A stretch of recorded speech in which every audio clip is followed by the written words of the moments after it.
Assalamualaikum warahmatullahi wabarakatuh. Alhamdulillah,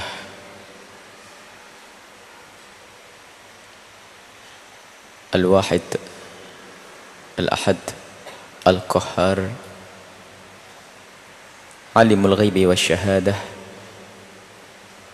Wa salatullahi wa salamuhu ala habibina wa syafi'ina wa maulana Sayyidina Muhammad wa ala alihi al-mutahharin wa ashabihi at-tayyibin wa tabi'ina lahum bi ihsanin ila yaumiddin. Allahumma ya rabbana inna na'udzubika minal kufri wa na'udzubika ya rabbana minadh dhalalati waz-zayghi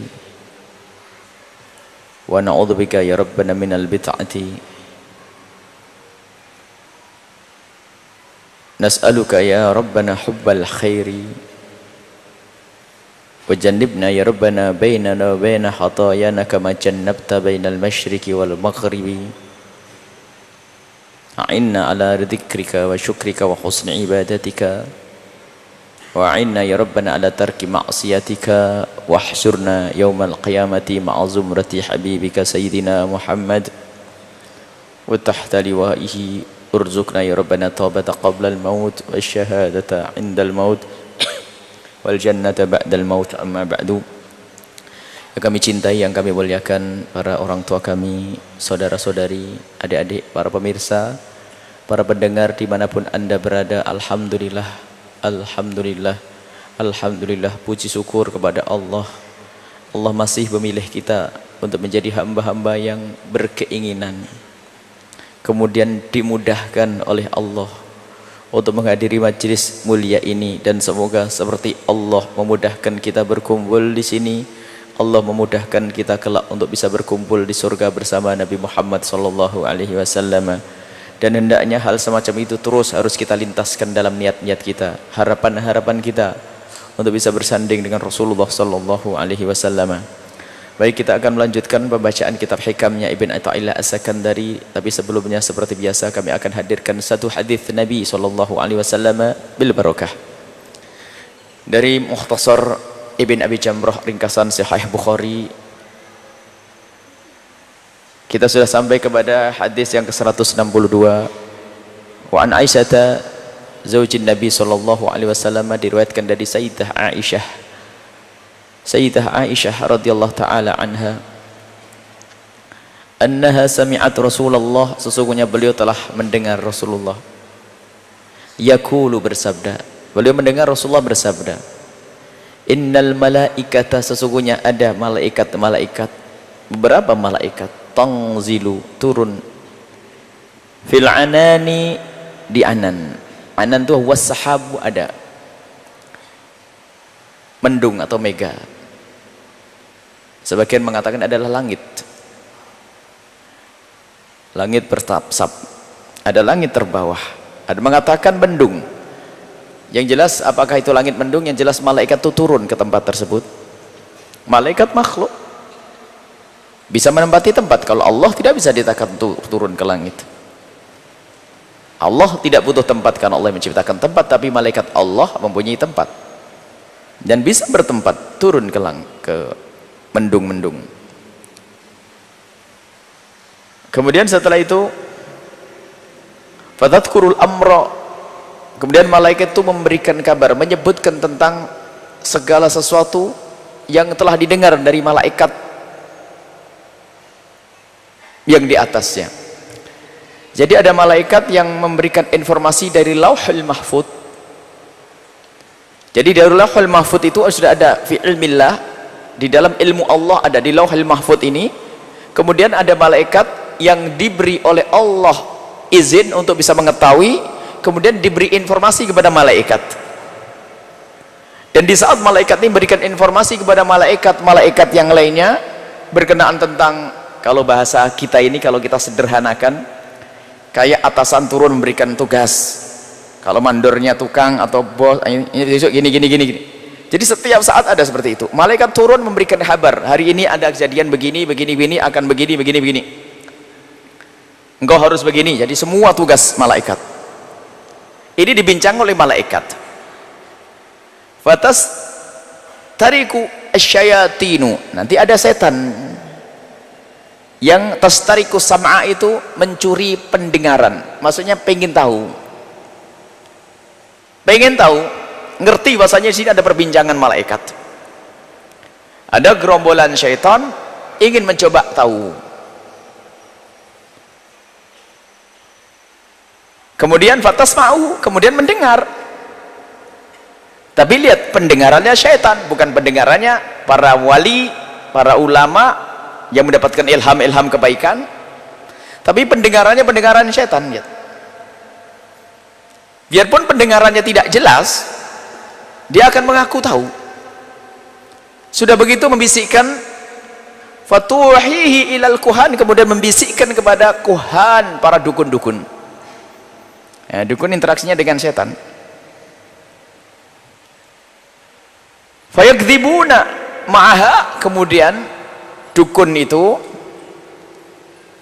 setelah mendapatkan bisikan dari setan itu, yakdzibun, menambah. Setan memberikan modal bisik, oh ada begini loh ya, oleh setan, oleh para dukun ditambahi dengan dusta-dusta. Makanya dukun itu kerjaannya dusta, ngomong seolah tahu ini tahu itu, ini kerjaannya dukun. Berita dari setan itu sedikit, tapi fayakdzibuna ma'aha, ditambah dengan dusta-dusta. Mi'ata kadzbatin, 100 dusta. Nah, ngomongin dukun nggak bisa dipercaya. Coba kalau duduk sama dukun bingung tuh. Iya kan, kemarin sembuh kan? Orang digituin ya akhirnya gini, bukan? Betul kan? Orang nggak ngerti apa-apa dipanggil. Iya kan? Iya kan? Dipaksa harus ngomong iya. Ini biasanya dukun ya. Awas kalau dekat dukun biasanya gitu. Iya kan? Sembuh kan kemarin sakit? Iya kan? Begini nggak enak, bilang enggak. Iya. Oh kan? Iya bener. Dusta semuanya. Terus dukun. Min indi anfusihim, dari diri mereka sendiri. Nah ini gimana kinerjanya, kerjanya dukun itu seperti apa? Dukun membuat bualan dari bisikan setan, dari asal malaikat. Bukan malaikat membisikkan kepada syaitan, tidak, mereka mencoba mencuri ilmu yang disampaikan oleh malaikat kepada malaikat yang lainnya. Nah ini maksudnya, ini adalah penjelasan tentang bagaimana kerjanya dukun itu, seolah-olah sok tahu tentang yang gaib, mengetahui apa yang terjadi. Dukun ini makanya haram dukun datang kepada dukun. Kemudian kalau kita mempercayai dukun itu adalah sandarannya adalah urusan dengan setan, dan kadang pakai atas nama Allah, karena ada malaikatnya itu, ada berita dari malaikat biarpun beritanya nggak bener. Makanya sekarang ada model dukun tapi pakai kopiah, kadang pakai jubah, pakai imamah, dukun. Bukan syariat yang dibicarakan. Siapa ada ngomong jin, setan, wah seolah tahu orang, macam-macam. Katanya saya tidak bisa jalan, susah jalan sini. Kenapa? Banyak jin di sini. Saya lebih pintar dari kamu, berarti saya aja tidak ada masalah kok. Ini. Nah, ngomong gitu aja. Kalau ketemu dukun ada, wah ini nggak bisa. Ini ada ini ya. Oh banyak khayalan. Ini omongan ada para pedukun. Bilang aja sama dukun yang bisa jalan, Pak Dukun, berarti saya lebih hebat dari kamu, Pak Dukun. Oh, saya aja tenang jalan aja. Kok Pak Dukun kok bingung jalannya? Awas, dukun itu pembual ngomong. Dan mengajari suudzon dukun itu. Nah itu dukun ngajari suudzon. Ada orang kehilangan, datang ke dukun. Kalau datang ulama dia jadi sabar, ikhlas, Allah diganti oleh Allah, dan beres. Jadi pahala. Dukun, sekemarin siapa yang datang ke rumahmu? Ngomong, oh ada dong. Pulang, jangan-jangan itu yang mencuri, padahal pamannya sendiri, kan kurang ajar dukunnya. Wah dukun ngerusak. Jadi tingkat perdukunan itu ada tingkatan yang derajat kufur, memalsukan berita-berita langit, yaitu yang suka ngomong ngelantur seolah-olah tahu yang gaib. Omongannya adalah di alam gaib semuanya, ngomong yang gaib.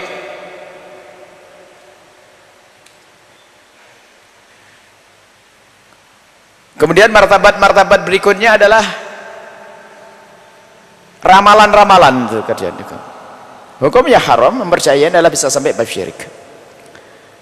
Ramalan cuaca lain ramalan bintang. Ramalan cuaca itu berdasarkan dengan tanda-tanda, itu tidak ada masalah. Karena ini bersesuai dengan keadaan atau angin begini meniup ini bisa membawa awan sini akan hujan di sana dan sebagainya.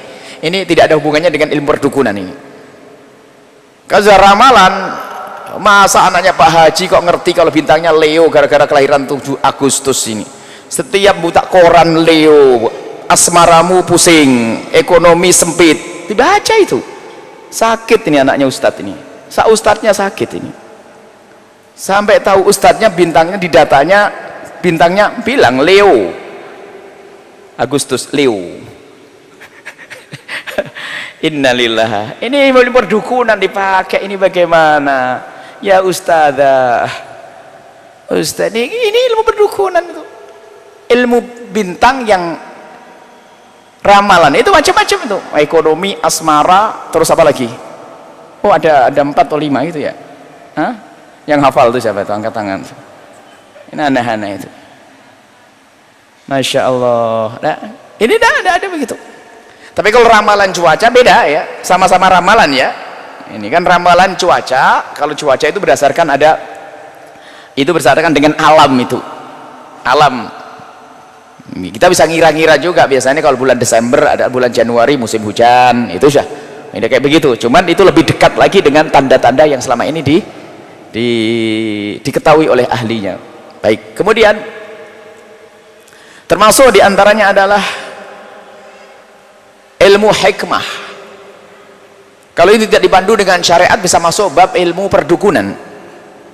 Ilmu hikmah yang jika itu adalah misalnya ada orang sakit kemudian dikasih tuliskan ayat-ayat kesembuhan, kemudian kertas itu dibungkus kemudian dibawa pulang semoga bisa menjadi sembuh, hal-hal semacam itu adalah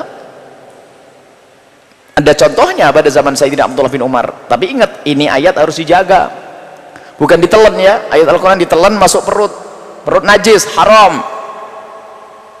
Nah bas ya, jangan ditelan, ayat Al-Quran ditelan memasukkan ke tempat najis, hukumnya haram mutlak, gak ada tawar di situ. Kalau ditelan tuh pil obat, jamu ditelan. Bukan, ini harus dijelaskan. Adapun Awfaq yang dinisbatkan kepada Imam Ghazali, kitab Awfaq itu adalah dusta. Imam Ghazali tidak pernah mengarang kitab Awfaq. Kalau nanti oret-oretannya Ustadz itu nggak bisa dibaca, itu haram dipakai. Apalagi bahasa Ibrani, bahasa lain kadang tidak ngerti artinya, bisa saja itu pujaan kepada setan dan dewa-dewi. Kalau kalimatnya jelas, yang sering disebut dengan jimat, maka itu adalah ada, akan tapi ingat tetap keyakinan Allah yang memberikan kesembuhan. Ini hanya mengambil berkah daripada ayat disimpan. Tapi itu terjadi pada zaman Sayyidina Umar. Makanya jimat bukan syirik. Tapi ingat, keyakinan harus tetap. Jimat itu isinya harus jelas, bukan oret-oretan yang nggak jelas. Kalau oretan jelas haram. Apa itu oret-oretan? Nggak ada barokahnya oret-oretan. Kalau ayat Al-Quran ada barokah dan ada sirnya ayat Al-Quran. Tapi ayat Al-Quran harus dijaga. Buka saja itu, kata Ustadz, oret-oretan, wah kacau ini ustadznya, oret-oretan, nggak bisa nulis ustadznya ini. Ya, ayat Al-Quran ditempelkan di pintu-pintu, itu bukan sesuatu yang syirik. Tapi keyakinan harus tetap Allah, ngambil berkah dari Al-Quran. Cuman kita harus tahu bahwasanya pada zaman Sayyidina Abdullah bin Umar ada anak-anak kecil dikalungi yang di dalamnya ada ayat Al-Quran untuk menjaga dari gangguan jin dan sebagainya. Ini menunjukkan bahwasanya yang demikian bukan sesuatu yang syirik. Yang menjadi syirik kalau mempercayai kekuatan daripada ini bungkusan, itu nggak boleh. Cuman harus tahu juga bahwasanya yang biasa pakai itu hanya untuk anak kecil. Kalau orang dewasa baca zikir dibaca, bukan ditempelin. Ada kemana membawa zikir kumpulannya Buya Yahya jadi jimat. Kita nggak nuncusut ini bukan untuk jadi jimat, ini untuk dibaca. Nah, kemana-mana nggak dibaca. Yang penting bahwa ini selamat insya Allah. Loh, ini bukan untuk disimpan, dibaca. Jadi jimat itu berlaku untuk anak kecil. Makanya bapak-bapak boleh bawa jimat, tapi jadi anak kecil nanti. Kita ingin meningkatkan kualitas kita.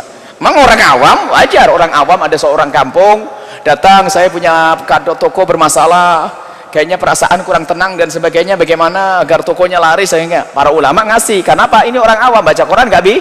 Itu zaman dulu ini berlaku. Wong sudah ngaji pakai masih minta begitu. Ini dulu orang awam masuk akal betul, orang awam dulu Al-Quran tidak marak seperti saat ini. Sekarang namanya Iqra, metode ini. Dulu orang nggak bisa baca Al-Quran banyak sekali.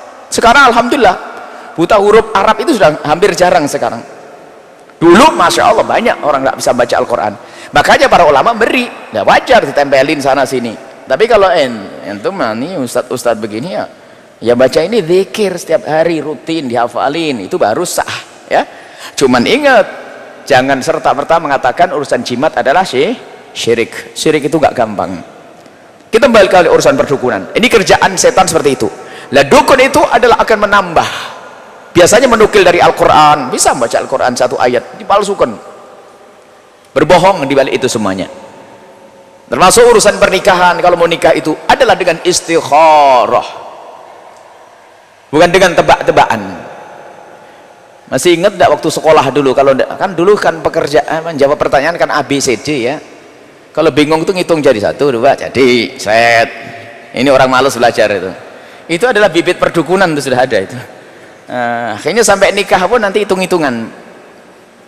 Bukan hitung-hitungan agama ini. Mereka dengan istikharah. Tungkahul mar'atu li arba'in. Lihat kalau perempuan itu adalah solehah, kemudian keluarga baik, kemudian wataknya benar, kemudian laki ini begini, baru nanti istikharah. Sudah selesai. Nggak usah wah ini hurufnya 5 sama 7 nggak ketemu, apalagi nanti ketemu neton, rebo legi nggak bisa ketemu, rebo kliwon. Ini adalah netonnya sapi sama netonnya apa, nanti bisa berantem terus. Ini nggak ada kepercayaan semacam, nggak boleh. Sampai keyakinan dunia perdukunan ini adalah kampung ini nggak boleh nikah dengan kampung ini. Bau-bau perdukunan sampai hari ini ada. Dalam keluarga nggak boleh ada pernikahan 2 langsung. Nah ini macam-macam. Sampai dunia perdukunan, adik nggak boleh nyalip kakak nanti. Takut begini. Salip-salipan ya apa-apa, kebaikan. Cepat nikah, nggak usah nunggu-nunggu. Kalau kakaknya lambat-lambat, salip saja tuh. Ini kok ini dimudahkan semuanya. Jadi perdukunan nanti berkembang dengan macam-macam model. Cuma derajatnya ada derajat fasik, ada sampai derajat syirik. Harus dipilah ini. Baik, ini hanya mukaddimah, bukan babnya perdukunan. Ini hanya kita menjelaskan sepintas tentang ayat, tentang hadis Nabi SAW, tentang kerjaan dukun itu berhayal, mendengar bisikan setan, kemudian diterjemahkan menghadirkan 100 dusta. Bisikan setan yang setan selalu mengatakan dengar dari malaikat, padahal dengarnya juga dengarnya setan. Pendengarannya pendengaran orang yang dengki, pendengaran makhluk yang benci kepada manusia, pendengaran makhluk yang sudah berjanji akan menjerumuskan manusia. Jadi dia mendengar berita baik pun akan dirubah, didengar oleh dukun. Yang paling bahaya dukun itu yang pakai dukun atas nama ustadz ini. Dulu dukun nggak laku, sekarang gelar ustadz, kiai, gus, apalagi pokoknya double nih, semua dipakai. Ada musibah. Kita ilmu yang jelas di dalam beragama ini, tidak masuk dalam dunia hayal, bukan dunia mimpi juga. Dunia hayal enggak, tinggalkan. Tapi dunia nyata, berbuat baik dengan tetangga, berbuat baik dengan istri, berbuat baik dengan saudara, ini ilmu nyata. Itu ilmu pelet yang sesungguhnya. Ilmu pelet, setiap hari mau ayat Al-Quran untuk melet istrinya. Istri tidak perlu dipelet. Ilmu mahabbah. Kalau kita banyak zikir kepada Allah, nyebut nama Allah, Allah akan cinta. Kalau sudah Allah cinta, mengatakan hamba-hamba ini harus cinta kepadanya. Allah diseru oleh Allah sehingga dicintai oleh manusia. Dan cinta manusia tidak harus kita buru begitu, tapi burulah cinta Allah, nanti manusia mencintai. Baik, karena ini masuk bab hikam nanti setelah ini.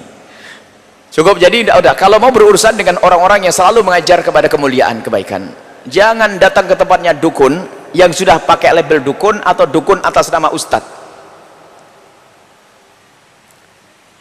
Ada orang datang kepada seorang ustadz punya masalah begini-begini, berarti mestinya dikasih wawasan, kasih gambaran. Ustadznya males, ini bakar minum airnya, beres. Nasihat, saya perlu nasihat ya ustadz, saya ini orangnya kasar sama suami istri saya ini nasihat. Perlunya kita itu adalah petunjuk, dan Nabi memberikan petunjuk, memberikan bimbingan. Doa iya, nanti bab ruqyah. Ruqyah juga masukkan dunia perdukunan dan dunia hayal lagi. Ruqyah syar'iyah itu adalah doa, membaca ayat Al-Quran, diantara baca surat Al-Fatihah yang dikatakan innaha la ruqyah. Nabi menyebut itulah ruqyah, yang sebenarnya ruqyah itu pengobatan dengan ayat Al-Quran, bisa dengan baca surat Al-Fatihah, semoga Allah memberikan kesembuhan, selesai. Fatihah, Allahumma amin. Nggak usah pakai tambahan, ada ularnya di dalam dirimu. Ini sudah mulai hayal, ini sudah masuk bab dukun ini. Hati-hati. Kalau datang ke tempat ruqyah, waduh, kamu ini diukitu jin 5.000. Waduh, hebat betul bisa ngitung. Ini kayak pondok, berarti rumah kita pondok jin nanti. Jinnya 5.000 sen. Dan sekarang ada orang bermasalah lagi, lihat, sudah hidupnya hidup gaya dukun, dikit-dikit urusannya diganggu sama tetangga, ada yang santet, ada macem-macem, pusing dikit, waduh ini kayak ada yang ngiri sama saya, bangkrut sedikit, ada ngiri sama saya. Ngapain ngurus orang? Ini sudah gawanya hawa dukun ini, memang gara-gara sering kumpul sama dukun tuh, sehingga suudzon sama tetangga, tokonya nggak laku sedikit, mesti yang ngadu kepada Allah dan tafakkur. Kalau orang bangkrut tidak harus orang yang dihinakan oleh Allah, bangkrut kadang-kadang ditegur oleh Allah akan menjadi lebih baik setelah hari itu. Tapi kan dasar hatinya hati sudah kena dukun tadi, sudah. Aduh, ini tangga ada bunga di, ini ada yang ngasih bunga, padahal orang kemarin itu hanya jatuh saja bunganya itu. Wah, macam-macam sudah. Sangka buruk. Sudahlah, kalau anda punya masalah, hubungkan dengan hakikat saja, nyata. Kalau sakit ya pergi ke dokter, sudahlah. Makanya ada salah satu anak yang mengatakan sakit gara-gara diganggu sama orang. Urusan apa orang ganggu ente? Kok orang hebat bener ente ini? Hah? Ada orang ganggu ente. Ini siapa diganggu? No? Ganggu ente itu rugi, gak bisa habisin waktu. Tak gituin sama satu anak. Jadi setiap hari kan banyak ganggu saya, Bu ya. Ada orang nyantet saya, guna-guna saya. Masya Allah, kok GR bener ente ini. Diguna-guna oleh 100 orang, semua tetangga guna-guna dia. Ente ini siapa? Sudahlah, tidak usah aneh-aneh. Kalau pusing, lihat, pusing biasanya perlu istirahat, terlalu prosedur, pusing istirahat sebentar, anda minum obat, selesai pergi ke dokter. Jangan dihubungkan dengan hal yang aneh-aneh, yang nyata saja nih. Sakit pergi ke dokter itu wasilah, tapi jangan menuduh orang ini. Menuduh orang adalah dunia perdukunan ini. Wah, ini santet ini, aduh. Sampai seorang istri itu atau suami lihat suaminya berubah gitu, langsung dibilang diguna-guna sama perempuan lain. Oh bukan, kamu jarang senyum sehingga suamimu berubah. Langsung orang lain yang dituduh, dianya sendiri sudah mulai jarang senyum. Ini sudah jadi nggak benar semuanya. Jadi perlu kita benah. Sudah, lupakan dunia perdukunan, sudah kita alam nyata. Ilmu peletmu, ilmu habbahmu adalah akhlak yang diajarkan Nabi SAW, sehingga Nabi dicintai oleh semuanya kecuali orang yang mendengki. Ya, selesai akhlak yang mulia, lemah lembut dengan sesama, memohon kepada Allah. Mau apa lagi? Adapun masalah ilmu santet segala macam, sudahlah, Nabi juga memberikan nanti ini terakhir. Kemudian Ibn Athaillah mengajarkan zikir juga.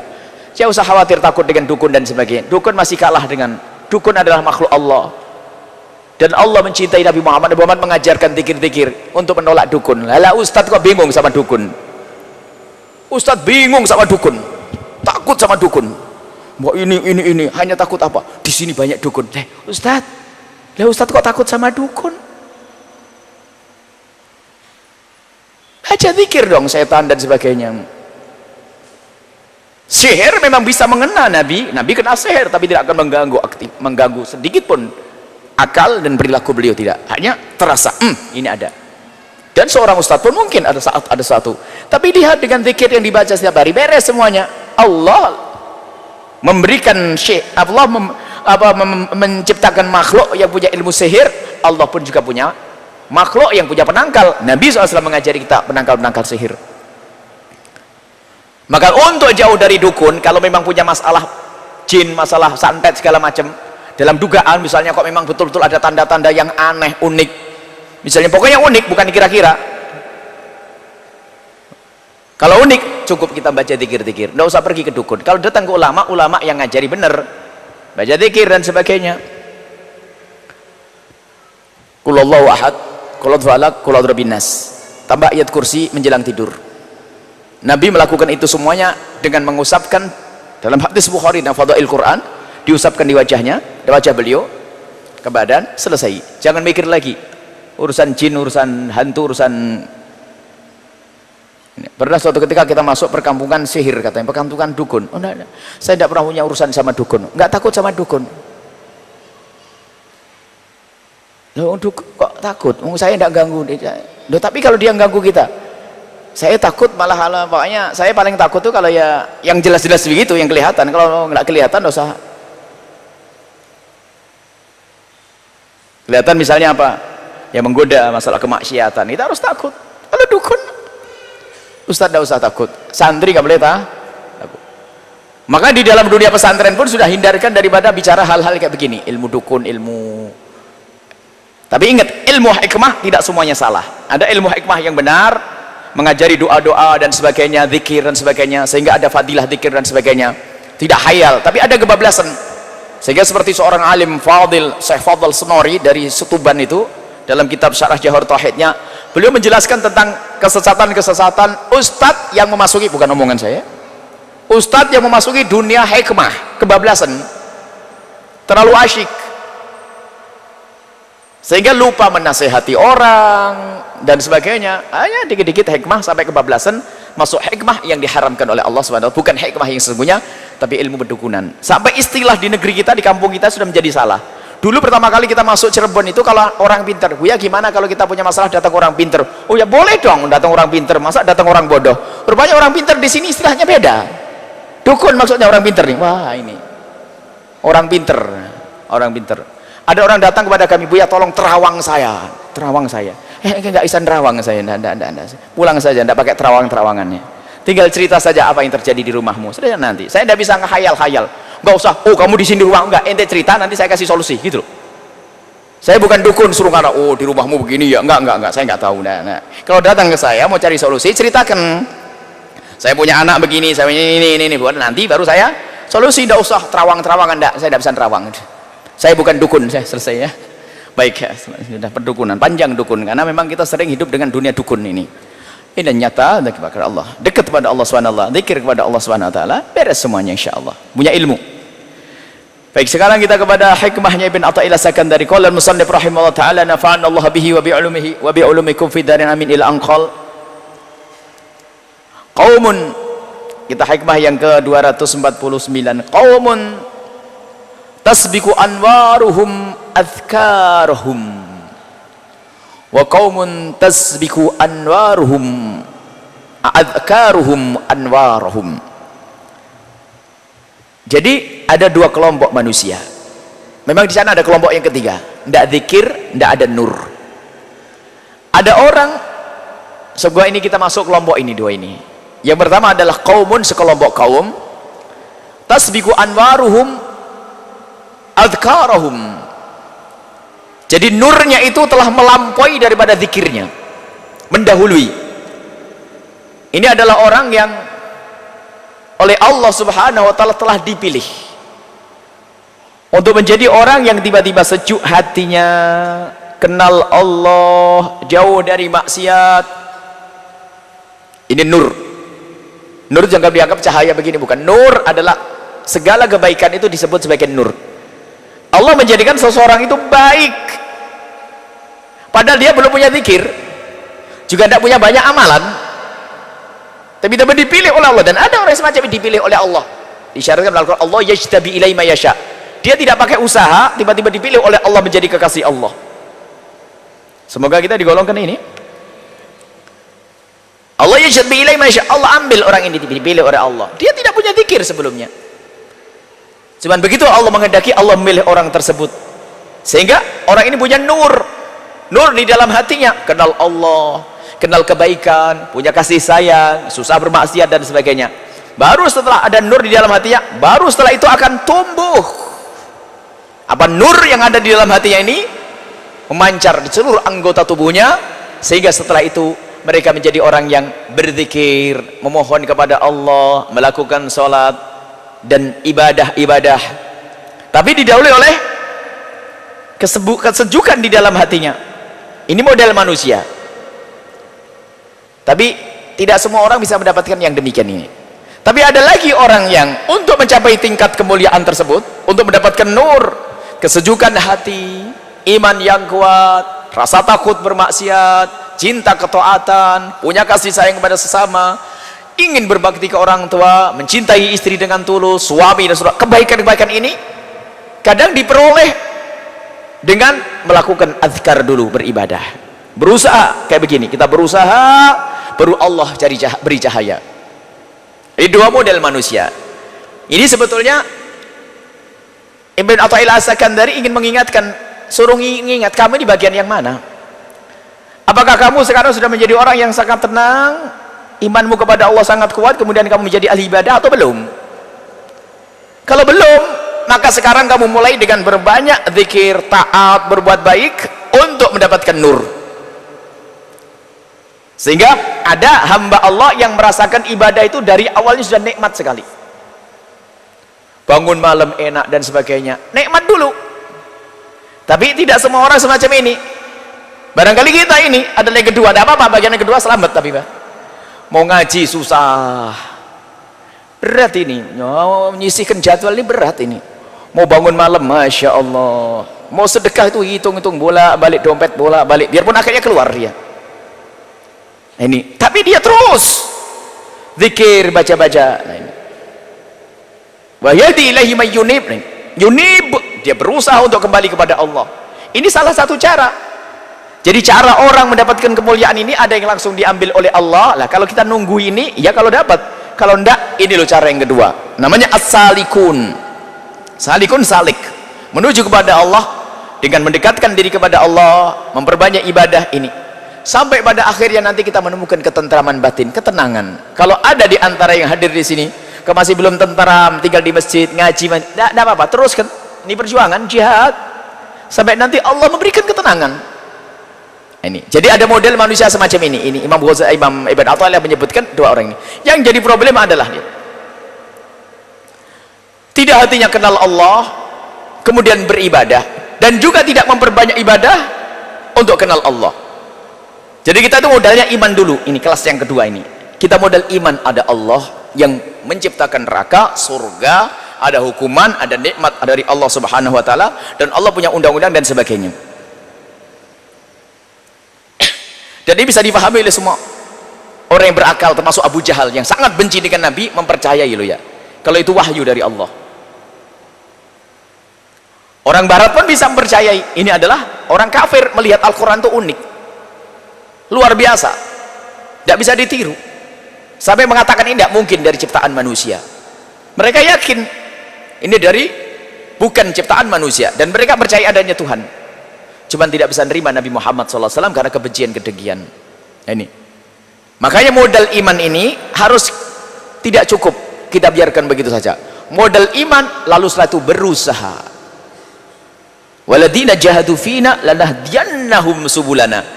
Maka usaha kita ini nanti akan dijawab oleh Allah. Hadiri majelis, paksain, lihat, memaksakan diri kita untuk menghadiri majelis sesusah apapun. Hebat, semakin berat kedatanganmu ke tempat ini, semakin gede pahala-mu. Adapun yang sudah nyaman, Anda di wilayah aman, senang, aman, berarti insya Allah Anda sudah termasuk menjadi orang yang wasilun sampai kepada Allah Subhanahu wa taala. Bagi yang belum pun, jangan anggap remeh, paksain itu. Dengan memaksa, anggap pahala besar. Pangkas jadwal-jadwal yang mengganggu. Nah, ini harus nomor satu, aku ngaji di sini. Kemudian setelah itu ada zikir-zikir, amalan-amalan. Jadi amalan kan ada dua, amalan baik kepada Allah dan amal baik kepada manusia. Orang tua, silsilah berbakti ke orang tua yang kami hadirkan, pernah kami hadirkan, bisa dicari CD-nya, silaturahim dengan tetangga, dengan saudara, dengan pembantu dan seterusnya. Pun demikian jangan lupa zikir yang disebutkan Ibn Athaillah. Zikir itu membaca. Apakah zikir kita Al-Quran? Setiap malam jangan sampai kita tertidur atau kelewat hari kecuali kita sudah membaca Al-Quran. Apakah satu lembar atau satu halaman atau hanya satu ayat? Pastikan itu ringan, pastikan membaca satu ayat sebelum tidur atau setelah bangun tidur, atau sebelum pergi. Bismillahirrahmanirrahim, alif lam mim, tutup. Anggap saja, tapi rutin. zikir Al-Quran. Kemudian jangan lupa sholawat kepada Rasulullah. Pastikan Anda buat jadwal sendiri. Sholawat kepada Rasulullah jangan kurang dari 300 kali. Karena kita masih salik, kita mencari Allah. Agar kita menemukan, ada kenal Allah. Sholawat kepada Rasulullah SAW. Kemudian juga ada beberapa amalan-amalan besar yang disimpulkan dalam ini. Zikir ini sebenarnya dari zikir yang besar. Tapi menjadi diperkecil untuk ringan. Mohon ini diamalkan. Kalau ini tidak susah. Amalan-amalan zikir di sini hanya kami hadirkan ada sholat-sholat sunnah yang paling gede-gede pahalanya. Ini enggak berat. Qobliyah, ba'diyah ada cara-caranya. Kalau pengen mengamalkan ini dulu, karena ini adalah yang gede-gede. Selebihnya nanti setelah ini baru mengamalkan yang lainnya. Di dalam buku kecil ini ada amalan sholat fardu jelas. Qobliyah, ba'diyah, witir, duha. Ketaban tasbih nanti. Tasbih pun sebulan sekali atau setahun sekali atau seminggu sekali. Kemudian setelah itu doa-doa setelah sholat harus ada punya doa, ada bimbingan doa. Ada sholat tolak bala yang disusun oleh guru kami Habib Hasan bin Ahmad Baharun juga. Ada Ratibul Haddad. Kalau kita tahu Ratibul Haddad itu, Ratib Haddad itu yang baca Ratibul Atas, Ratibul Atas, atau yang sudah punya guru-guru tarekhah, Qadiriyah, Naqsyabandiyah, Rifaiyah, Tijaniyah dan sebagainya, lakukan itu semuanya. Itu adalah zikir, tapi syarat istiqomah agar ada nur, mendapatkan nur tadi itu. Nur itu apa? Cahaya di dalam hati, senang ibadah, berbuat baik kepada manusia gampang, sabar. Oh, ahli tarekhah nggak sabar, ini kayak nggak nyambung tarekhahnya. Ahli tarekhah masih ngedengki, nggak sambung tarekhahnya. Sudah banyak zikir tapi masih dendam sama orang, zikirnya kurang khusyuk, itu kurang benar itu. Nah, kemudian di situ ada wirdul latif juga. Wirdul latif Ratibul Haddad itu tidak lain adalah zikir-zikir yang dikumpulkan oleh Imam Haddad rahimahullah ta'ala, semuanya adalah diambil dari hadis-hadis sahih. Ada orang sampai subhanallah mengatakan bahasanya apa yang dibawa Imam Haddad dalam Ratibul Haddad adalah bid'ah semuanya, ajib. Hadis Nabi dikatakan bid'ah. Hanya kenapa disebut Ratibul Haddad? Karena yang nyusun adalah Imam Haddad. Yang nyusun ada yang ngambil. Imam Haddad sekelumit ini yang dihadirkan oleh Imam Haddad dari zikir-zikir yang banyak dari zikirnya Nabi. Imam Nawawi saja menyusun kitab namanya Adhkar Nawawiyah. Kitab Adhkar itu 1 jilid tebal. Kita tidak akan mampu menjalankan semua doa-doa Nabi. Satu zikir itu kan bacanya berapa hari itu baru. Zikir-zikir Nabi SAW. Baru Imam Haddad atau guru-guru tarekhah, termasuk Syekh Abdul Qadir Jailani, Syekh Ahmad Rifai, Ahmad Tijani, kemudian Bahauddin Naqsyabandi, Syabahud Naqsyabandi dan yang lainnya. Beliau itu hanya mengambil sekelumit dari yang diamalkan Nabi untuk diamalkan, ditekuni, diistiqomahi sampai keluar nur. Nur di dalam hatinya dulu, kemudian dirasakan oleh anggota tubuhnya, atau yang sering kita sebut dengan karomah. Karomah itu istiqomah ya. Karomah itu kita tidak ngomong karomah terbang, tidak, jangan ngomong. Sudah lupakan karomah bisa terbang. Ngapain orang pengen terbang? Beli tiket pesawat terbang nanti sudah. Karomah kita itu adalah karomah pancaran dari hati menjadi istiqomah. Mata itu susah melihat yang haram, mulut susah mengucapkan yang haram, telinga susah dengar yang haram, susah maksiat, itu istiqomah, itu karomah. Rajin ngaji dalam keadaan sakit pun masih bisa ngaji, karomah yang sesungguhnya. Dan disebutkan al-istiqomah, paling agungnya karomah adalah istiqomah. Sudahlah, tidak usah ngomong, itu kan yang terjerumus dalam dunia hayalnya santri-santri itu. Santri puasa 40 hari biar punya keramat. Ajib. Puasa 40 hari biar keramat. Keramat apa? Makan api. Jangan makan api, makan nasi, makan beling, makan aneh-aneh. Itu santri itu. Ada santri ya jual hasil makan besi apa tuh, gotri apa, pokoknya ada macam-macam. Paku, jangan-jangan makan paku sekali nanti mana. Nggak usah aneh-aneh. Lihat sholat puasa Senin Kemis, jangan aneh-aneh, sudah biasa saja. Dikir-dikir subhanallah luar biasa. Kemudian ada wirdul fatih, itu sering aja kami ambil dari ijazah guru-guru, kita kumpulkan, namanya wirdul fatih. Itu ringan sekali, biasanya dibaca di malam hari, itu cukup 5 menit wirdul fatih itu. Termasuk tadi yang kita baca adalah wirdul fatih. Di situ ada sholawat fatih, ya Allah sholli wa sallim ala Muhammad al-Bashir wan Nadhir. Sholawat fatih itu sholawat pembuka.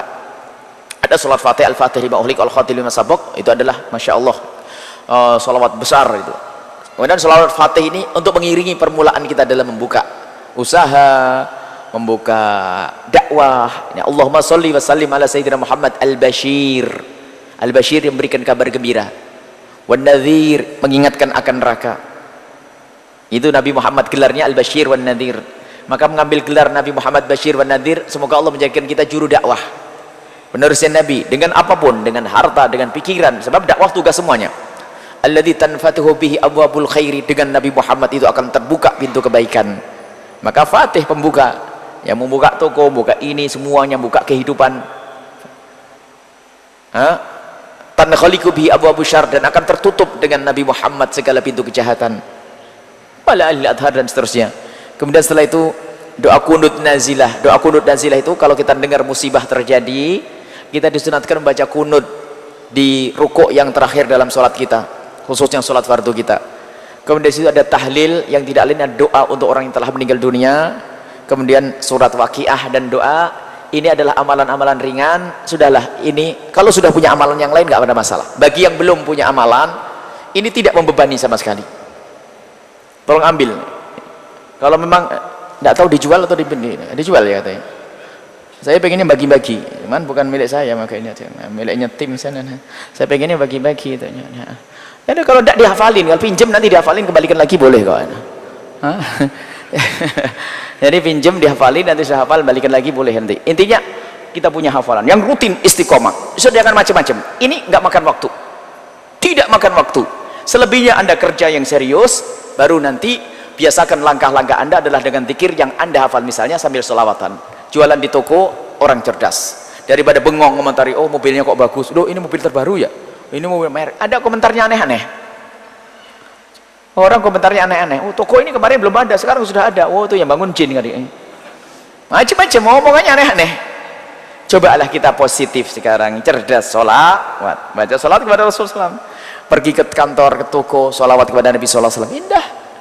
Membiasakan zikir. Kalau kita sudah biasa dengan zikir, menyebut nama Allah dimanapun kita berada, nanti Allah akan berikan nur di hati kita. Maka kami himbau untuk bisa mengambil zikir. Bagi yang belum punya zikir, ambil zikir ini. Yang membeli ini atau yang mengambil ini atau yang membaca sudah langsung sambung nanti sanadnya dengan guru-guru mulia.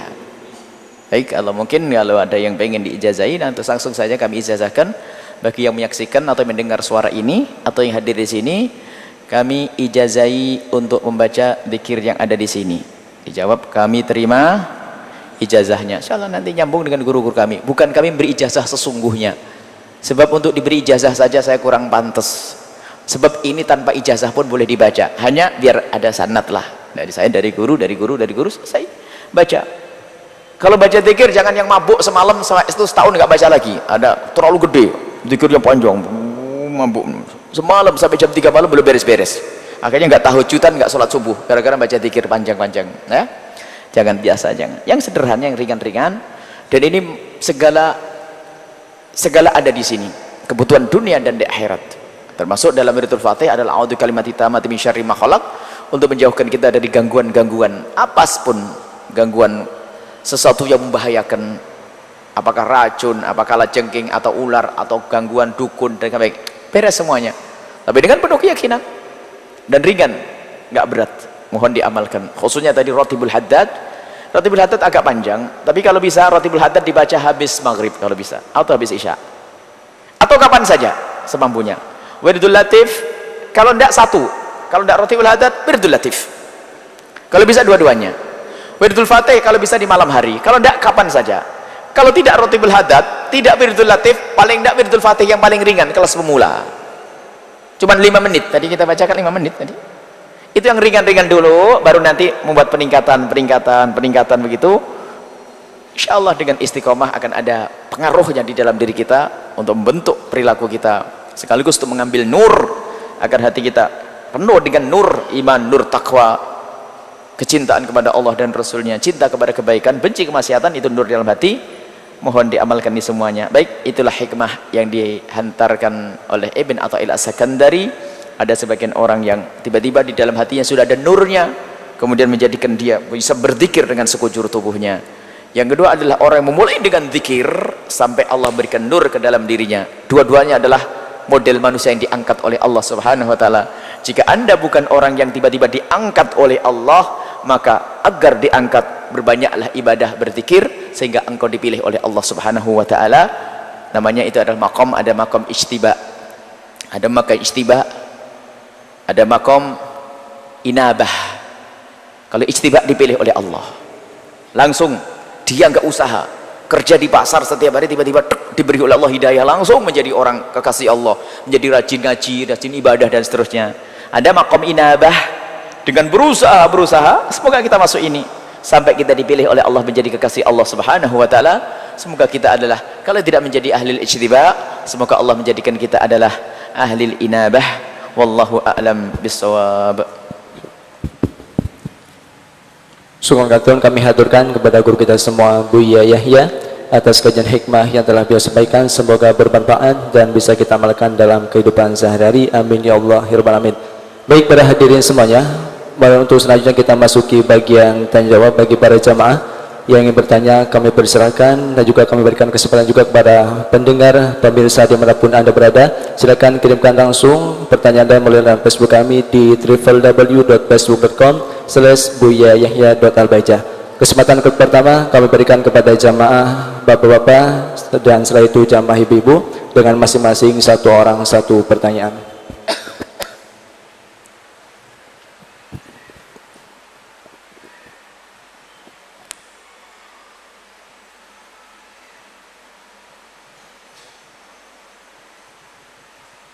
Kan? Baik, dari ibu-ibu. Mohon disampaikan ke belakang.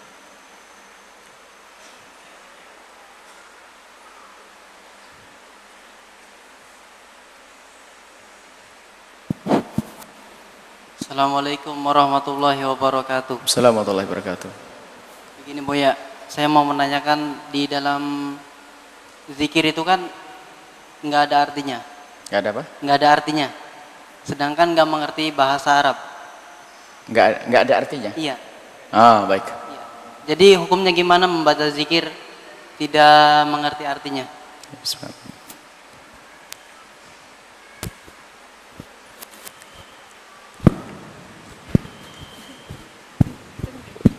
Assalamualaikum warahmatullahi wabarakatuh. Waalaikumsalam warahmatullahi wabarakatuh. Ya, saya mau nanyakan, kalau misalnya ada seseorang yang menyarankan untuk melakukan amalan, tapi sebelum mengamalkan yang harus dibaca itu harus didahului dengan puasa, dan puasanya biasanya dimulai hari-hari tertentu sampai 1 minggu.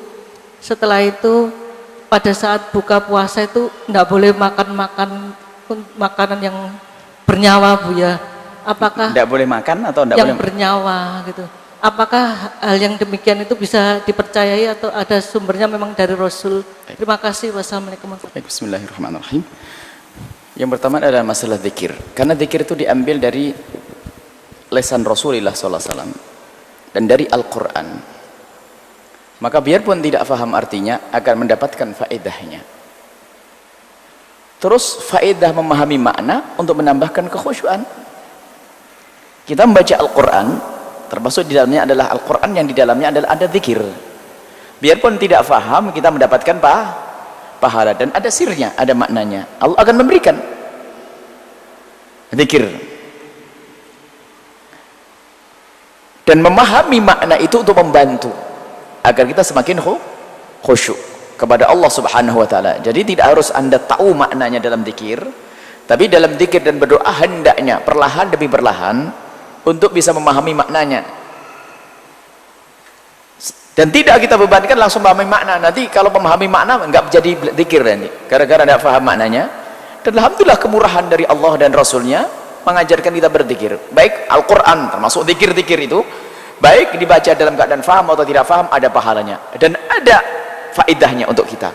Baca saja sudah, faham atau tidak faham. Kemudian faham itu penting untuk menambahkan kekhusyuan. Baru nanti kita cari terjemahannya dan seterusnya. Kita inginnya singkat, itu pun sudah kita perkecil ini.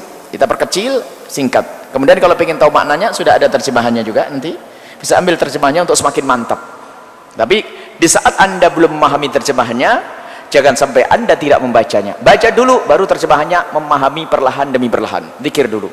Bahkan kalau sampai mati tidak paham maknanya, ketahuilah tetap ada pahalanya di hadapan Allah Subhanahu wa taala dan ada faedahnya. Adapun masalah ada amalan misalnya, asalkan amalan tidak bertentangan.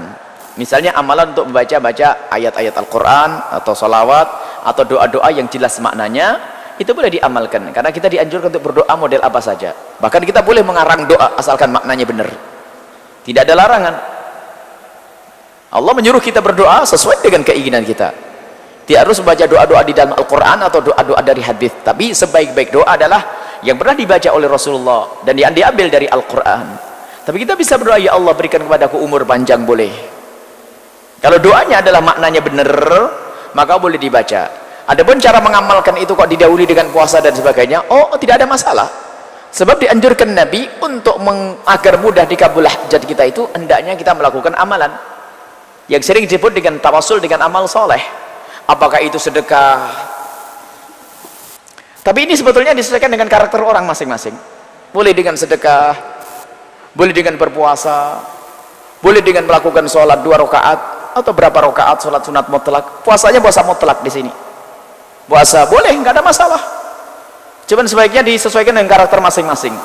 Kalau bagi Anda hendaknya tidak usah pakai puasa, nggak usah pakai sholat misalnya, cukup dengan sedekah agar dikabul hajatmu. Kenapa? Mungkin Anda termasuk golongan orang yang pelit tadi. Nah, ini jadi sesuaikan masing-masing. Jadi tidak harus puasa. Orang pelit paling senang puasa, ngurangi pengeluaran. Ini kan bahaya ini. Jadi disesuaikan dengan yang paling berat bagi hawa nafsunya. Intinya adalah melawan hawa nafsu. Ibadah yang paling berat itu loh untuk Nah, kemudian istilah buka, ada sebagian kalau ada ustadz ngajari puasa terus waktu maghrib gak boleh buka, itu langsung ditinggalkan, gak boleh. Itu wisal itu haram, disepakati para ulama, kecuali bagi Nabi. Wisal itu menyambung puasa waktu adzan maghrib kok gak berbuka, itu adalah haram kalau puasa yang berikutnya. Tapi kalau bukanya nanti ditunda jam 12 malam, namanya mentakhirkan makruh dan bukan pendidikan yang baik. Waktu buka-buka. Adapun masalah makan daging dan sebagainya, itu memang ada dulu para ulama itu lagi-lagi urusannya dengan memerangi hawa nafsu. Sebab dulu tuh daging itu sangat disenangi. Kalau orang sudah daging itu lauk kan, lauk daging. Dulu pada yang lauknya adalah, memang Indonesia itu paling banyak ikan, lauk daging. Daging yang di pondok itu dagingnya apa? Daging kambing, daging ayam, daging tempe, itu masuk. Pondok itu dagingnya macam-macam. Tempe termasuk daging. Dagingnya apa? Atau ikannya apa? Ikan tempe. Wah ya ikan tempe ya. Kalau ke warung ikannya apa? Ikan peyek. Ikan tempe lama, terlalu banyak daging. Jadi daging itu menunjukkan bahwasanya memang jadi impian. Makanya sebagian para ulama dahulu mengajari di saat berpuasa itu puasa pakai makan nasi putih saja. Bukan sesuatu yang salah. Tapi tidak selamanya.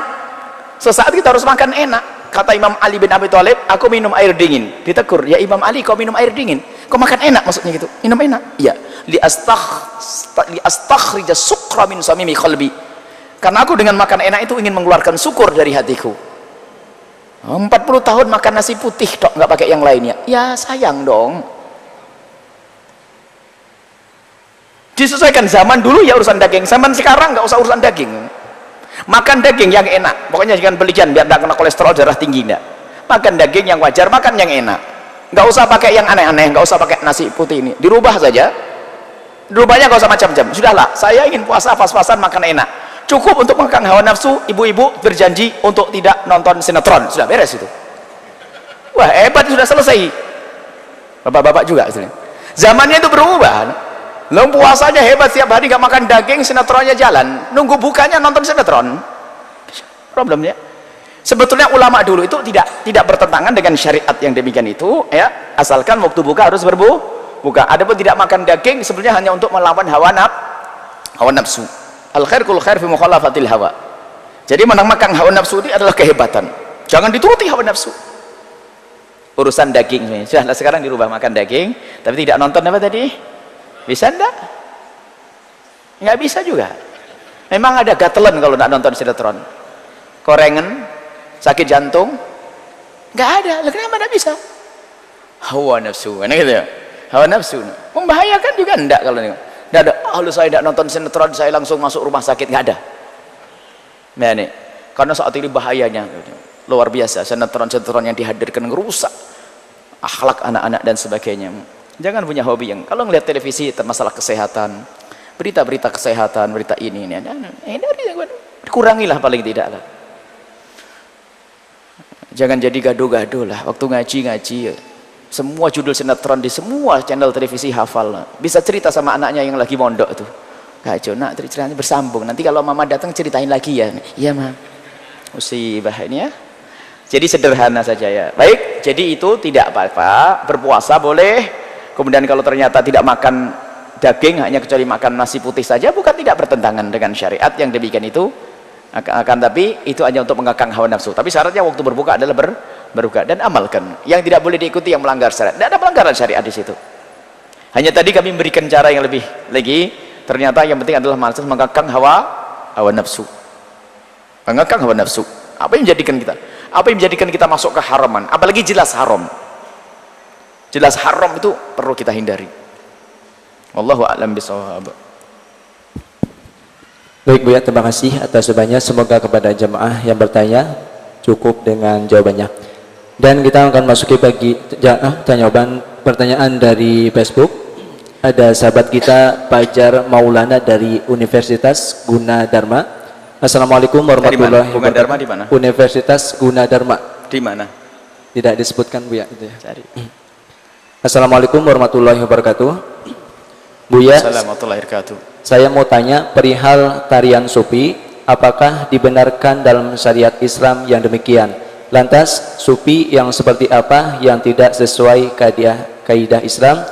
Terus pertanyaan yang kedua, ada sahabat kita Teguh dari Lombok. Assalamualaikum warahmatullahi wabarakatuh.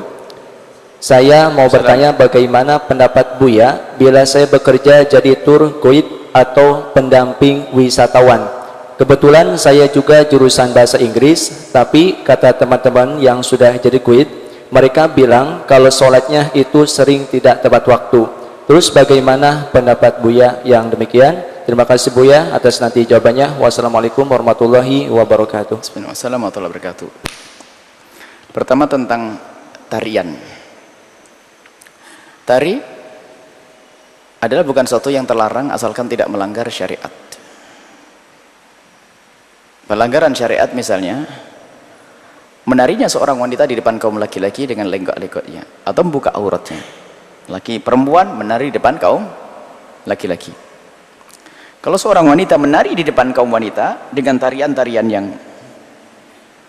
yang tidak menjadi ciri khasnya orang fasik, orang kafir. Sebab tarian secara umum pernah ada pada zaman Nabi SAW. Bahkan hadis pernah kita baca di sini, ada orang Habasyah yang menari tari tradisional di samping masjid Rasulullah di hari raya. Sayyidina Abu Bakar melihat, dari wajah Sayyidina Abu Bakar ingkar. Kemudian Rasul mengatakan, biarkan wahai Abu Bakar, karena hari ini adalah hari raya untuk mereka. Mereka menariani dengan tarian tradisional. Kemudian Siti Aisyah penasaran, pengen lihat. Aku ingin lihat ya Rasulullah. Kau ingin lihat Aisyah? Lihatlah wahai Aisyah. Siti Aisyah melihat dan Rasulullah menutupi badan Siti Aisyah. Lalu Siti Aisyah berada di belakang Rasulullah yang diceritakan, dan dagunya Siti Aisyah menumpang di pundaknya Rasulullah. Dan ini keindahan akhlak Nabi ya. Wa kana khaddi ala khaddi sallallahu alaihi wasallam, dan pipiku nempel pipinya Rasulullah sallallahu alaihi wasallam. Nonton apa? Nonton laki-laki Habasyah yang lagi menari-nari tari tradisional. Sehingga tari tradisional itu biasanya ada maknanya. Seperti maknanya adalah makna perang, makna ini ada. Tapi dengan catatan kalau kaum pria boleh melakukan nari tarian itu asalkan tidak satu, membuka aurat. Yang kedua adalah menyerupai tariannya orang fasik atau orang kafir. Yang ketiga adalah tidak menyerupai tariannya kaum wanita. Kalau seorang laki-laki menyerupai kaum wanita, haram tasyabbuh bin nisa. La'anallahu mutasyabbihin minar rijali bin nisa. Ada tari lompat-lompat tari. Ini ada tari yang menunjukkan dia gagah. Ini adalah menunjukkan kalau kita juga sehat. Ada makna olahraganya juga. Tapi bukan tari-tari ya, laki-laki tari lenggat-lenggot begitu. Nah perempuan itu. Dan bagi wanita pun menari di kalangan kaum wanita bukan suatu yang terlarang. Asalkan tidak di depan kaum pria. Kemudian yang sama, bukan ciri khasnya tariannya orang Yahudi, orang fasik atau orang kafir. Kemudian tidak membuka aurat, kemudian tidak di depan kaum pria. Ini. Biarpun di dalam pondok nggak boleh ya. Jangan kalau di pondok jadi halal semuanya. Nah, masa ada seorang penari sudah dewasa di depan kaum pria. Nah, terserah itu di mana saja tetap nggak boleh. Yang adakan biarpun wali kutub juga nggak boleh. Apalagi kantor departemen agama misalnya nggak boleh tetap. Misalnya, nah, kalau ada, ya nggak ada tari-tarian perempuan di depan laki-laki dipaperkan gitu. Menunjukkan syariatnya lemah. Sehingga di kalangan orang mulia wanita itu boleh senang. Kita menemukan keluarga-keluarga mulia di negeri Arab sana. Tertutup, tidak ada lagi tukang syutingnya, nggak ada juga di syuting nggak boleh dikeluarkan. Perempuan nari sebebasnya untuk sehat, untuk ini dan sebagainya. Tapi nari yang wibawa dengan ciri khasnya seorang muslimah, bukan suatu yang terlarang. Ini adalah tarian. Sekarang bagaimana tarian dibarengi dengan zikir? Bukan nari dengan berzikir, akan tapi bukan zikir dengan menari, beda ya. Bukan zikir dengan menari. Akan tapi dimaknai bahwasanya di dalam menari pun orang jangan lupa zikir kepada Allah Subhanahu wa taala. Sehingga ada thariqah Tijaniyah misalnya dengan lompatan-lompatan. Loh, siapa yang melarang? Loh, memangnya kok daripada 1 2 1 2 1 2 kan Allah lebih hebat. Oh 1 2 1 2. Dari dulu 1 2 bolak-balik 1 2 1 2 1 2. Ya rugilah. Makanya rahimallahu guru kami Al-Habib Hasan bin Ahmad Bahrum punya ide. Jadi kalau riyadhah olahraga ada la ilaha illallah, la ilaha illallah, Allah, enak zikir. 1 2 1 2 1 2. Ayo. Bu guru olahraga dirubah ya. 1 2 1 2, enggak ada pahalanya 1 2 itu. Nah. Jadi ini membiasakan zikir. Bukan sesuatu terlarang, cuman sekarang kadang-kadang mudah itu bid'ah dan sebagainya. Loh, sekarang orang Habasah lagi menari, enaknya ngomong apa? Kalau omongan itu akan dihisap oleh Allah, ngomong jelek juga nggak boleh, ya kan? Ngomong jelek juga nggak boleh. Memangnya, zikir nggak boleh dalam keadaan kamu nari-nari, zikir nggak boleh. Oh, kalau zikir nggak boleh berarti saya harus ngomong jorok? Enggak kan? Tetap dianjurkan kullu kalamin Adam alaihi lallah. Omongan anak Adam ada hitungannya di hadapan Allah dan ada hukumannya. Kecuali zikir kepada Allah dan amar ma'ruf nahi munkar. Ya kalimat ngomong syair yang indah, menyanjung Rasulullah, ngajak berjuang, boleh sambil nari-nari. Tapi ingat catatan menari tadi semacam itu. Baik. Kemudian kalau dilakukan oleh kaum sufi sama dilakukan oleh kaum sufi atau yang tidak kenal dunia tasawuf, itu hukum dalam menari. Baik, selesai masalah ini. Kemudian masalah sufi adalah hak. Sufi adalah ilmu membersihkan hati. Cuman kadang ini telah ada 2 kutub. Penjahat dalam dunia tasawuf itu adalah orang yang ingkar tasawuf, lalu menuduh para ahli tasawuf itu adalah pelaku kejahatan akidah, kesesatan beribadah dan seterusnya. Ini adalah penjahat juga. Tasawuf adalah ilmu membersihkan hati. Contohnya Imam Qushairi, Imam Ghazali, Imam Haddad rahimahullah ta'ala. Tapi sisi lain ada penjahat tasawuf adalah orang yang pakai baju tasawuf. Itu lebih parah lagi. Tapi tidak pakai ilmu syariat dan sebagainya, paling melanggar syariatnya. Gayanya si tasawuf palsu itu. Jadi tasawuf adalah pohon yang rindang, pohon kejayaan, pohon kemuliaan, pohon keselamatan. Itu adalah dunia tasawuf, ilmu bersihkan hati. Adapun masalah istilah, boleh saja istilah tazkiyatun nufus, tathhirul qulub dan sebagainya. La musyahadah fil mustalahat, tidak perlu kita mendebatkan masalah istilah. Ilmu tasawuf maknanya adalah ilmu membersihkan hati. Ilmu membersihkan hati, bagaimana kita tidak dengki, bagaimana tidak dendam, itu ilmu tasawuf. Ilmu tazkiyatun nufus. Tapi kami menyeru kepada semuanya untuk tetap menggunakan kalimat tasawuf. Tidak usah berubah dengan kalimat raqaiq. Tidak berubah dengan kalimat tazkiyatun nufus atau tathhirul qulub. Biarpun pakai istilah raqaiq, tazkiyatun nufus, tathhirul qulub juga boleh.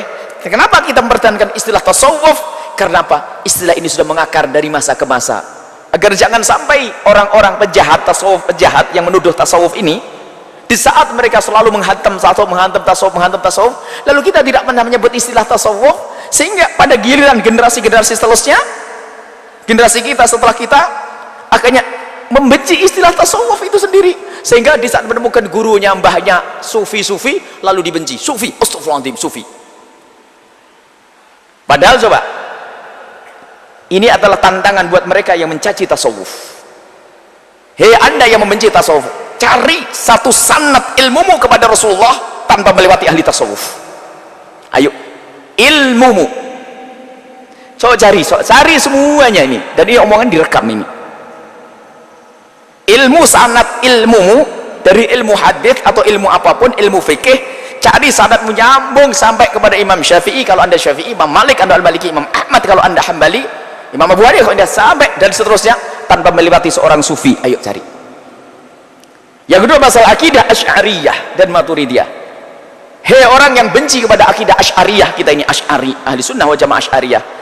Kalau anda masih rewel dengan urusan Asy'ariyah, coba jujur sekarang, kalau anda punya sanad ilmu dari guru-gurumu, lacak, sebut guru-gurumu sampai kepada Rasulullah, kalau tidak melewati seorang Asy'ari atau Maturidi, tidak ada, pasti melewati.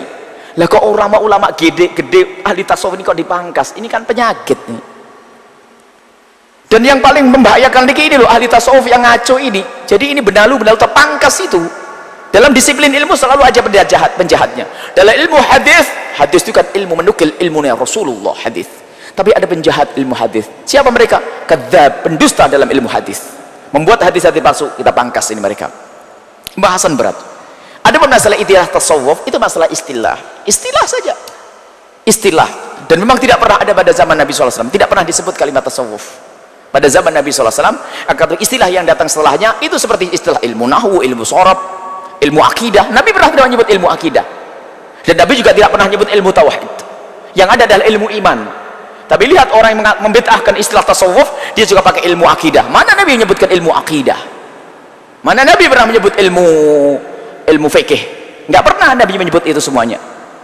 Tapi ternyata ada yang namanya istilah. Adapun makna tasawuf sendiri, ada ulama berbeda pendapat masalah lafaz tasawuf. Itu ada yang mengatakan lafaz tasawuf diambil dari kata sufah. Sufah itu adalah rumah darurat, perkemahan darurat yang dibangun oleh Rasulullah untuk orang-orang yang ingin dekat kepada Allah, orang fakir, namanya ashabus sufah, di samping masjidnya Rasulullah. Sehingga beliau adalah orang yang sangat dengan Nabi, dan imamnya adalah orang yang paling besar. Muncul Imam Abu Hurairah, ashabus sufah, dari kata Sufi, ashabus sufah.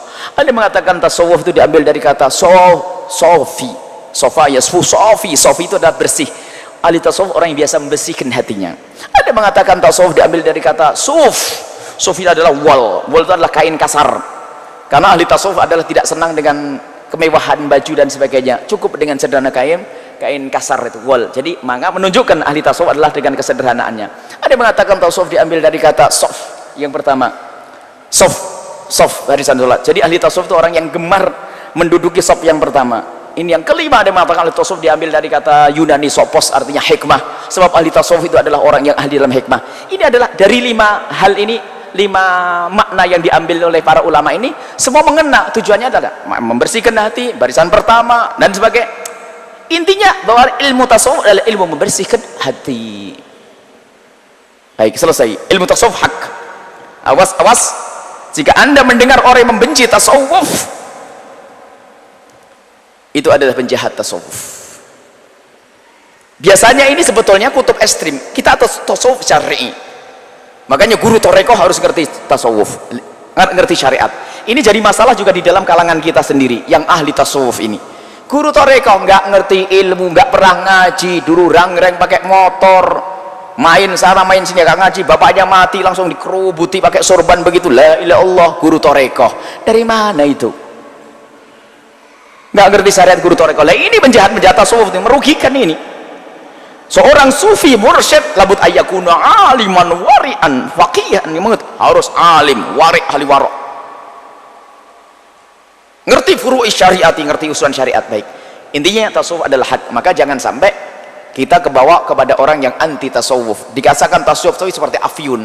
Tasawuf adalah perusak masyarakat. Naudzubillah. Tasawuf sesat. La halallah. Kif tasawuf? Makanya kami tidak ragu mengatakan saya ingin ikuti jejaknya ahli tasawuf.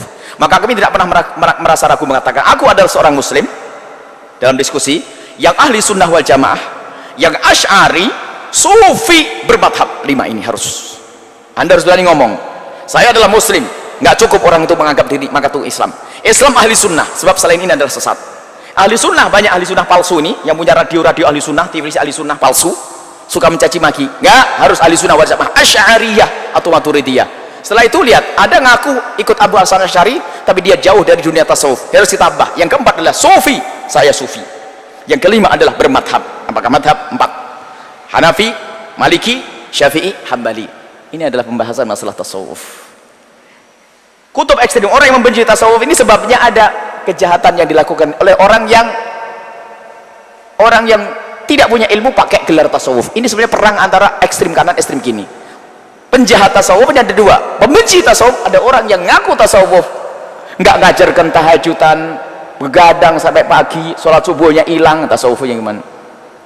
Ngajari macam-macam, ibadahnya aneh-aneh, nggak pernah belajar syariat, tak taunya jadi mursyid, guru torekoh segala macam. Nah, ini menjahat tasawuf yang merugikan dunia tasawuf sendiri, sehingga tasawuf menjadi dimusuhi oleh orang. Jadi mereka memusuhi ahli tasawuf palsu ini, akhirnya kita juga kena. Tapi ingat, tasawuf adalah hak. Lihat Imam Qushairi dengan risalah Qushairiyahnya, Imam Haddad dengan buku-bukunya sangat syar'i. Bahkan Imam Haddad mewanti-wanti agar jangan membaca tasawuf palsu yang mengerikan, jangan baca tasawuf yang seperti karang Al-Kilani dan sebagainya, ada Al-Jili, jangan dibaca buku itu, membahayakan, jangan baca buku ini, jangan baca buku ini. Imam Haddad mewanti-wanti.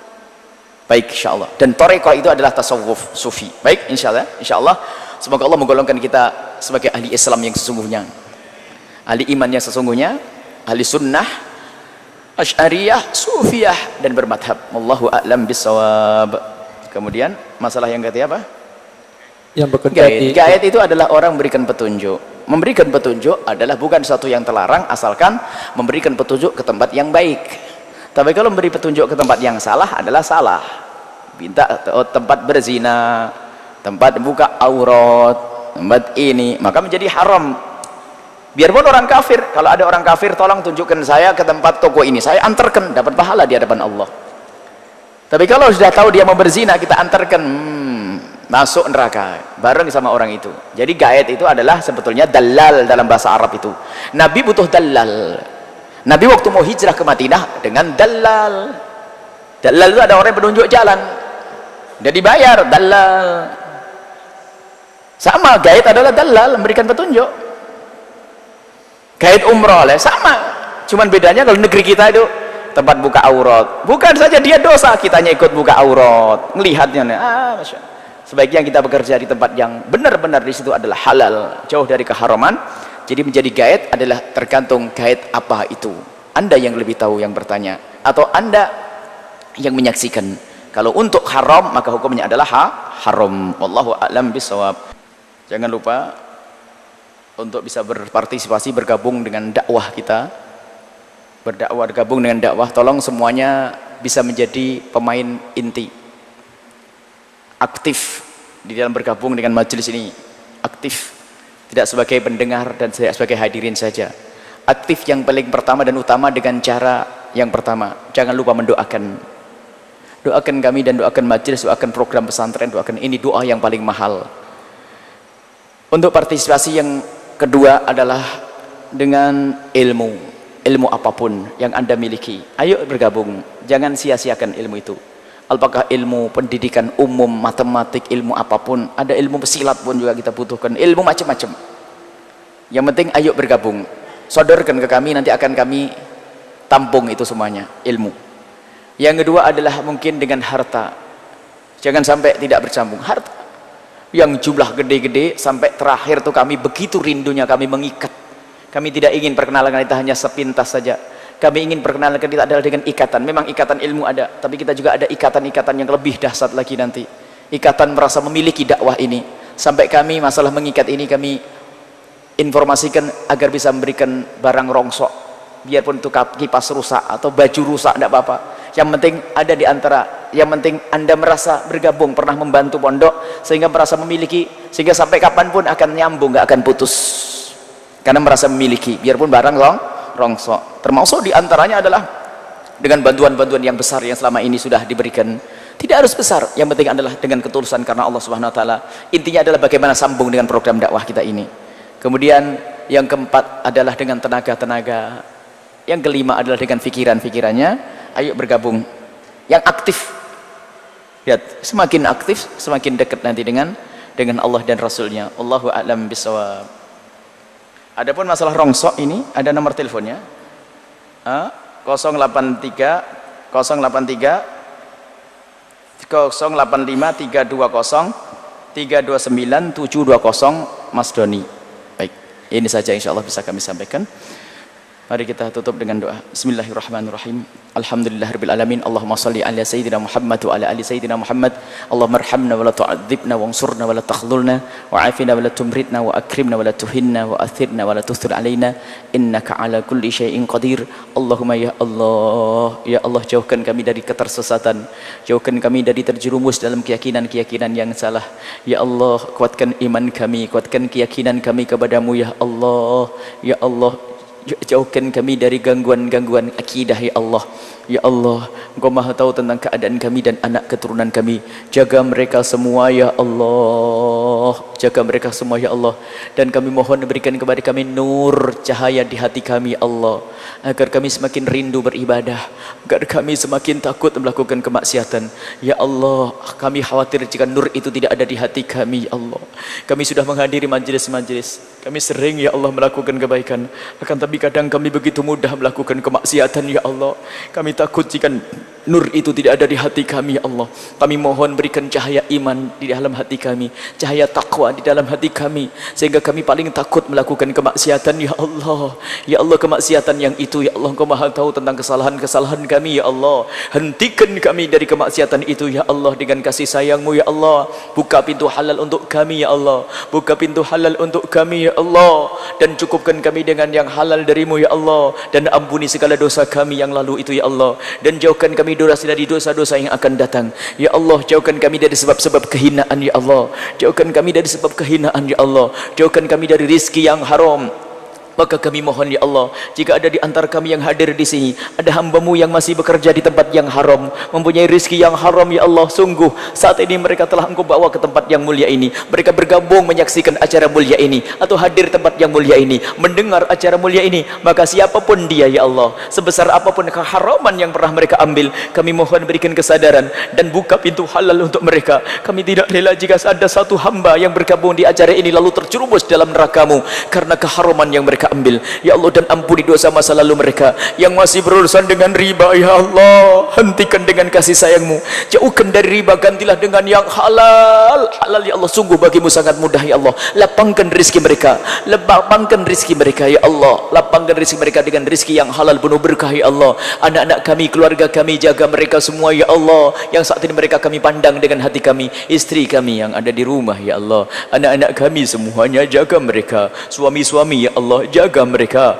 pembantu kami jaga mereka, tetangga kami jaga mereka, semua kawan-kawan kami jaga mereka ya Allah. Jaga kami semua ya Allah. Kami mohon ya Allah, yang mendengar suara ini atau yang menyaksikan acara ini, yang di dalam masjid atau di luar masjid, kami mohon berikan kepada mereka segala kebaikan ya Allah. Jika mereka adalah hamba-Mu yang masih berurusan dengan renten, kami mohon ya Allah, hentikan dengan kasih sayang-Mu, mudahkan rezeki mereka sehingga mereka tidak lagi berurusan dengan riba, dan yang masih mengribakan hartanya, hentikan dengan kasih sayang-Mu ya Allah. Dan jika ada di antara mereka yang ada di dalam masjid atau di luar masjid, ada hamba-Mu yang sering meninggalkan salat, kami mohon berikan kesadaran kepada mereka dan ampuni mereka dan jadikan mereka ahli salat. Sungguh kami tidak rela jika mereka dekat dengan masjid lalu tidak solat ya Allah. Ya Allah, kami tidak rela, kami ingin mereka selamat masuk surga-Mu. Siapapun dari kami jadikan ahli solat, dan jauhkan kami dari zina yang hina itu ya Allah. Jika ada di antara kami yang mendengar suara ini, yang menyaksikan acara ini, atau yang hadir di sini, atau yang di luar sana, yang sering melampiaskan syahwatnya dengan cara yang haram, baik dengan perzinaan atau laki dengan laki, perempuan dengan perempuan, itu semua kehinaan di dunia dan kehinaan di akhirat.